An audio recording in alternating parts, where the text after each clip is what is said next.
1994년도에 짐바브웨의 UFO 사건에 대해서 혹시 들어보셨나요? 짐바브웨의 한 학교에서 62명의 학생들과 교사가 UFO 사건을 신고했는데요. 목격자들에 따라 작은 우주선 한 학교 근처 들판 앞에 내려왔고 큰 눈을 가진 몇몇 작은 존재들이 우주선에서 나와서 지구에 대한 경고와 평화의 메시지를 공유를 했습니다. In 1994, 3 days of sightings across Zimbabwe culminated in what some believe is the most significant close encounter in modern history. Hundreds of people today phoned the ZBC and the BBC correspondent in Harare saying they sighted an unidentified flying object last night.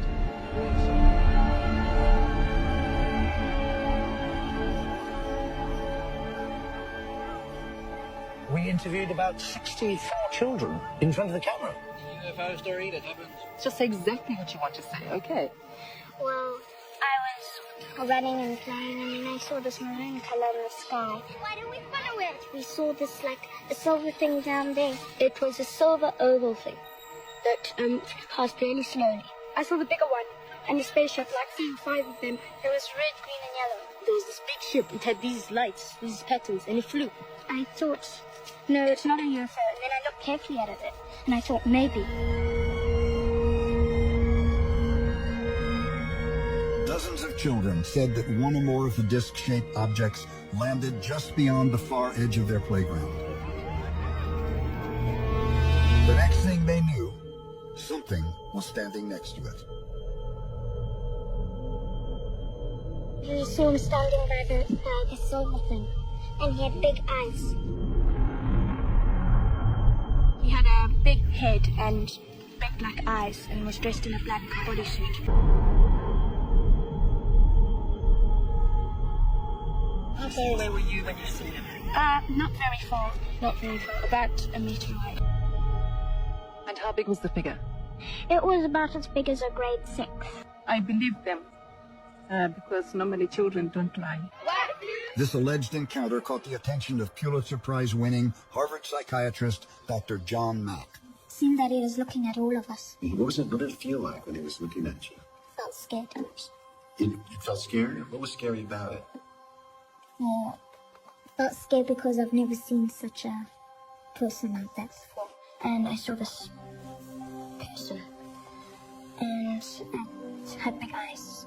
That's all I saw about it, big. Well, he never said anything. It's just that the face has the eyes. Maybe they're trying to communicate with us, show us something which we don't know about. I think they want people to know that we're actually making harm on this world and we mustn't get too technology. If we don't look after the planet, all the trees will just go down and there will be no air and people will be dying. For the first time in nearly 20 years, the Ariel school children gathered from the 4 corners of the world to talk to each other about the experience they shared that September morning. I remember something there. One they all still struggle to understand. You know that it's moving, but I stand by what I saw. There was no reason for any of us to make that up. I've not spoken to anybody about it. Not because I'm not proud of it, but because I don't want the stigma. So it's something that I've had to deal with for 19 and a half years. They took us back to the moment of contact. Exactly how I felt, exactly. The details still seared into memory.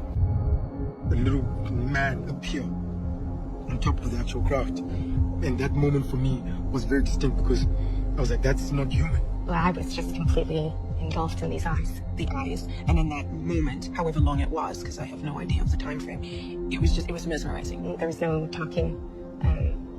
It's all just images in the head. Telepathic communication. They were trying to communicate, trying to tell us something, with something to do with the environment. I kept getting these. It was chaos in terms of the media frenzy that was going on and us being so young and not even being allowed time to comprehend what we had seen. Our teachers certainly didn't believe us, so that was a big deal. So we had to continue going to school there. Yeah, he said I wanted to apologise. I should have taken more notice. But I didn't. I was more concerned about me and not them. And if you could summarize in just one sentence what took place September 1994 here at Ariel School, Roma, Zimbabwe, what would you say? Aliens visited us. We find ourselves confronted with something that challenges our very understanding of reality. We may be sharing this fragile blue-green oasis with an unknown other, one with a mysterious relationship to humanity and its own interest in our world. And if you saw him again, what would you do? I'll ask him, what does he do with us and what does he want with us?